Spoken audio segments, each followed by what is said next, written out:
love that writing can make you feel like a participant in the goings-on of the world. And when I write, I definitely feel like that. Even though writing is a very solo endeavor, I know that it makes me consider audience, it makes me consider who might be reading it in the future, and so I feel like I belong in this world. When did I first know I wanted to be a writer? That's like an impossible question to answer for me anyways, because it's all mixed in throughout life. You know, I think about books that I love to read, like Calvin and Hobbes or Harry Potter, and just being completely swept up into the magic of those worlds. And then also trying to write. I know Mrs. Nagel's class, shout out Mrs. Nagel in Rame High School. We got to be published in like these cool little school newspapers that they would send out. And so I got a cave diving story published, and that was really cool. Like I felt very special. But even from there, like I don't know that I ever thought I'd be a writer. Went to college for English education, still didn't think I would be a writer. I liked writing. And then the pandemic rolled around and it really hit that I'm going to try this just for me and I'm going to make a complete book. I didn't care if it was good, bad, or in between. I just wanted to complete something. I remember reading Norton Juster's The Phantom Tollbooth, and I loved that. Like it's a book filled with silly puns and amazing wordplay. And so I can still picture things like he had the character Milo jump to the island of conclusions. I can picture that. And he had amazing characters like the dodecahedron or Talk. So when I think about Norton Juster's The Phantom Tollbooth and what it did, like it's really his premise of that whole book. Milo's like this extraordinarily bored and boring main character, young boy. And then through his boredom, his imagination comes to life and takes him through the Phantom Tollbooth. And when I think about what literature can do, it can do what Norton Juster described. It can take the board and make you into some kind of wonderful imaginative experience. And like George R. R. Martin says, those who read live 1,000 lives. And so he feels kind of sorry for those who don't read because they only live one. The elements of a good story are universal. It has to come down to captivating characters, a fascinating idea that then you can turn into a plot that has action and immediacy. And when I say action, I don't mean it has to be like action adventure and violent, but there has to be like tension and forward movement in that. And so those are always the same with every good book. That doesn't change. What changes is how the author delivers it, what's their style. I'm hopeful that my voice will be one that lends itself to young adult readers, because as a literacy specialist now and as an English teacher since 2008, like I've been around the awesomeness of young adults and like just taken from them so much and learned from them more than probably I've taught them. And so I'm hoping that I can bring that into my writing and young adult readers feel that. I think I'm most interested in exploring ideas and the what if. When I think about the ideas that I wanted to explore and how science fiction came a little bit easier than fantasy, even though I read tons of fantasy. And I think perhaps that's why it came a little easier, because the themes of science fiction I really like. So like, what can we expect from the future? And when you put people in difficult situations in the future, how do they react?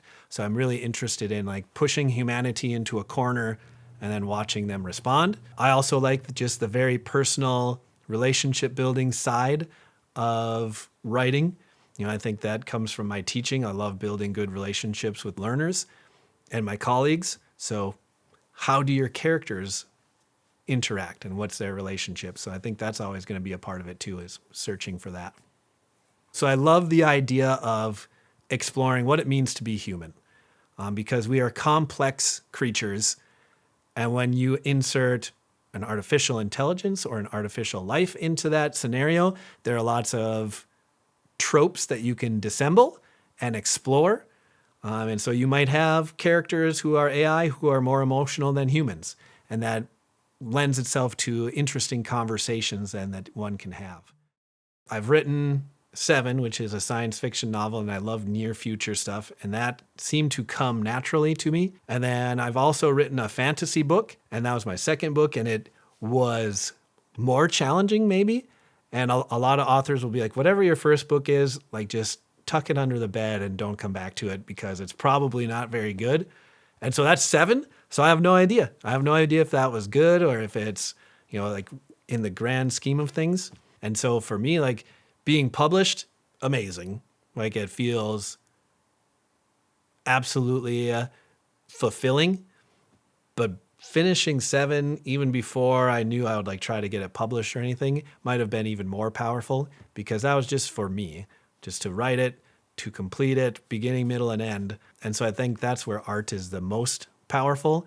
And from there, having some readers read it, some beta readers, and they're like, you know what, that's not too bad. And so perfecting it and making it even better from there so that it could be published, yeah, that felt really good too. When I'm writing, the most challenging part for me is finishing the novel or the short story, whatever it might be, because ideas come quickly for me and I'm pulling them from all kinds of resources. But then to slow down and plan it out beginning, middle, and end, I learned that I am not a freewheeler. I'm more of a gardener. I have to know and build a trellis that the story can climb up and finish. And so that was the hardest part with seven, was making sure the ending was tight. Because when you write, you have promises that you're making to the reader all throughout that are fun and delightful, and you lay those little breadcrumbs. But then you have to follow through on those, and you have to give readers satisfaction. And so an ending is terrifying. I think for me, knowing if something is good or not after I've written it takes a little time. But then there will be moments that I can recall from seven where a line will just come out. Like I have a line where a character is thinking about their memory and it's rather incomplete. And they talk about how it's like they run their hands down a piano, but there are keys missing. And so that's similar to how they view their memory. It just sounds incomplete. And so sometimes you do something like that and you're like, oh yeah, you get some shivers and you're like, that was really good. I take inspiration from everywhere. I think a lot of writers probably do. We tend to be noticers, and the little details are things that we can't unsee. But aside from that, aside from like noticing little details in life, like how might you describe someone's face? And so when you see someone, you might be like, wow, their eyes are almost too symmetrical. And that's like a character trait that I can sneak in. So aside from something like that, I also take inspiration from listening to a lot of podcasts, whether it's like science podcasts. There's one called Ologies that's super cool, or Radio Lab. I'm a big fan of those two. And then listening to a lot of writers' podcasts, whether it's Brandon Sanderson or Jim Thayer. Those two are really great. There's a guy named Ian Malinsky who has one called Imaginary Worlds. So I consume tons of stuff, TV, books, movies, love that stuff. And all of that, if you're noticing, will be very powerful for you. I'd like to be remembered as a creator who the end goal wasn't anything extravagant. The end goal was just to create an experience that readers could align with and identify with and find some enjoyment with. And that perhaps they heard their voice in the story somehow, and that really made them feel heard. The more I think about what I hope my readers feel when they read my book, the more I think it's similar to how I wanted learners to feel when they took my class. And I even just said it there by accident, and I said took, and instead I wanted learners to experience my classes. And I designed them as such and tried to make the experiences therein so impactful that they would remember them. And so reading, same thing. For seven, I hope my young adult readers or any reader, you feel like your voice is heard somehow, like you matter. I want you to know that you matter, your experiences matter. And when you read a good book, you feel that. You feel a kinship in the characters or in their experiences. Even if you are not Alice Walker in The Color Purple and you're not like Shug Avery, you might feel the same things that she felt. And that's a really beautiful experience.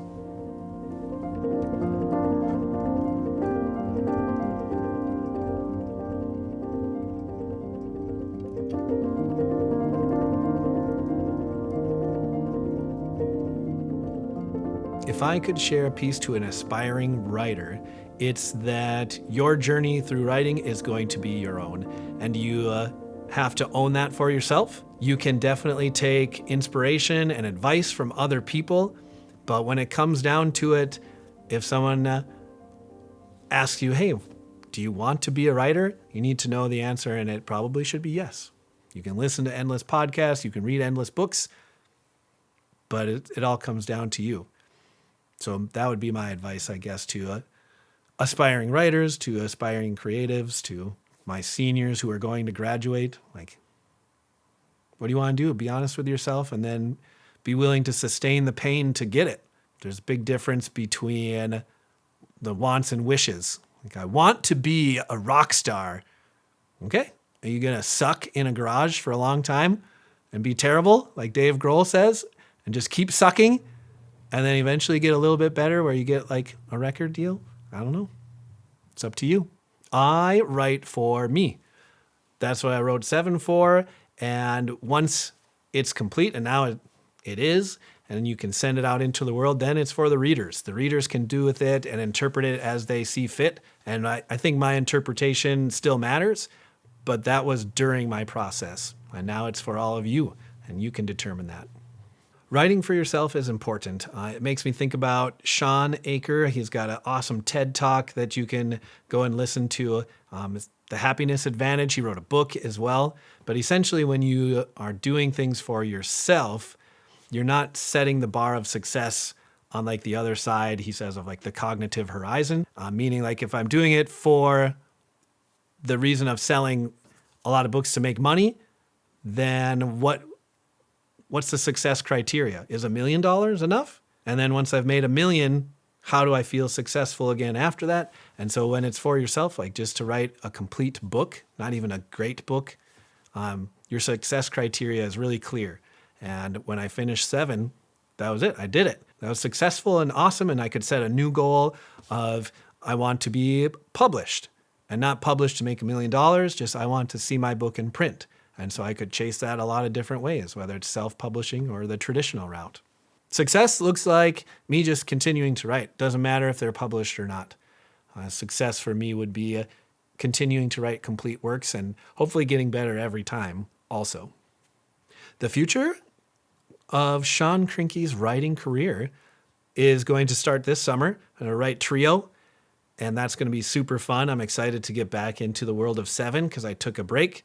I wrote 7, then I wrote a fantasy novel, and now I'll come back to the world of 7 in Trio. I think part of my personal makeup is that I don't spend a lot of time on worries.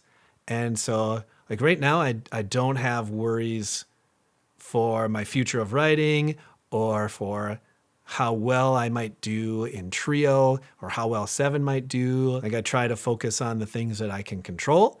And a lot of times my worries, when they do come up, I realize that they're not things that are in my control. And so 7 is done. It's awesome. And it's going to be out there on shelves and online to be printed on demand. And whether you like it or not is now out of my control. And so what I can control, though, is how good Trio is going to be. I'm going to work really hard on that and bring all of the attention to detail that I brought to 7 back into Trio. And hopefully I'm a little bit better because I've written a second book since then. So I really look forward to that. Creating art and then putting it out there into the world is definitely a vulnerable experience.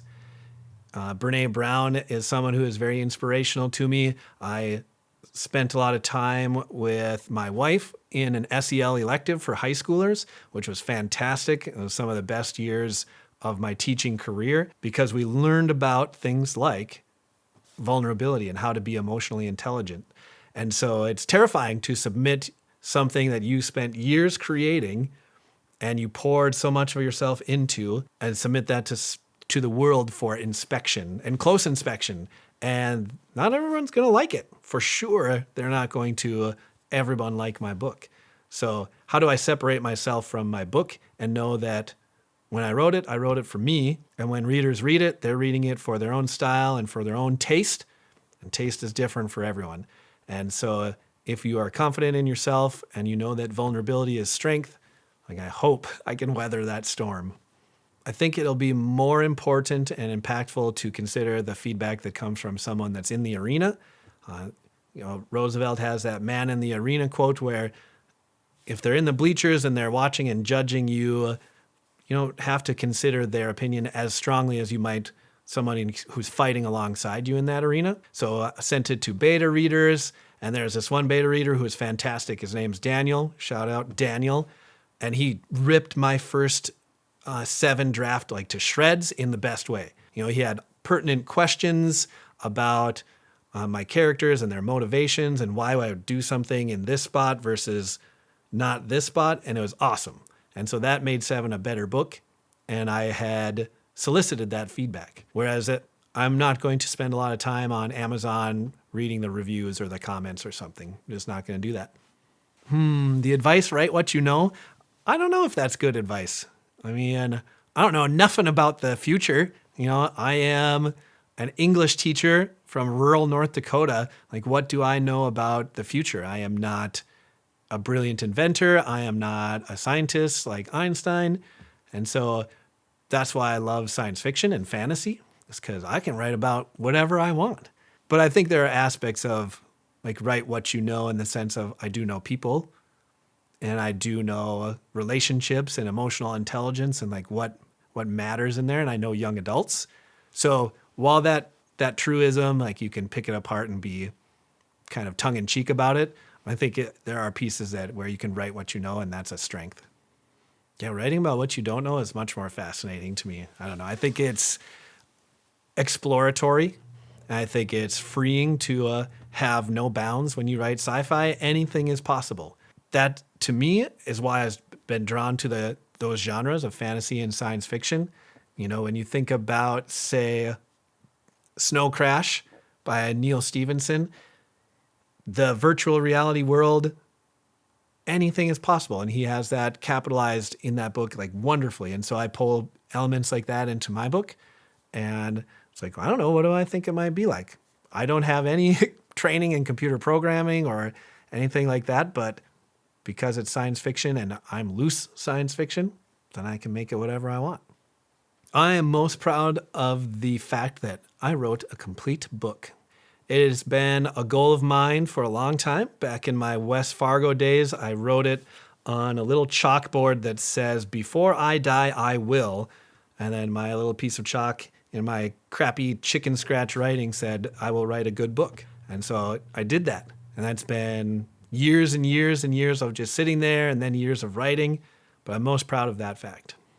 When I think about the people who may have influenced me in my writing journey, my literacy journey even, it would definitely be some of my teachers growing up. I think about Liz Peterson, who was our 6th grade teacher, and how she just brought books to life. I still remember a picture that I colored for Number the Stars, and I can still see like the little girl that I drew on there, and I'm pretty sure there were some barking dogs like chasing her because that was like a pivotal moment in that book. I haven't read since 6th grade. I think about Marie Snavely and Mrs. Nagel, who were English teachers or art teacher, and they allowed creativity to flow from me. I think about Gary Totten, a professor at NDSU, who showed me how my high school writing was very different than what college and professional writing might look like. And I can like picture some of those papers I got back that were just chocked full of red ink, if you will. So all of those people were influential in how I wrote and what I've become.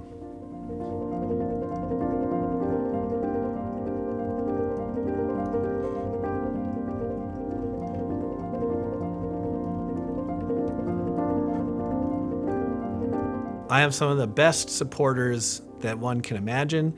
You think about my family and my friends. They've all bought a copy of the book, but that's not really what it's about. It's about how they have encouraged my dreams. Ashley makes time for writing to happen for me, and my kids allow me to go and write for hours, which is awesome. Having all this support is really moving. When you think about writing and how it's entirely a quiet solo endeavor, and then when you're done, and that book is there and people are seeing it and talking about it and reaching out to you and telling you how proud they are, like that's just really powerful and moving. And like I mentioned before, like it's a good reminder of community and how you are a participant in the goings on of the world, and that's pretty cool.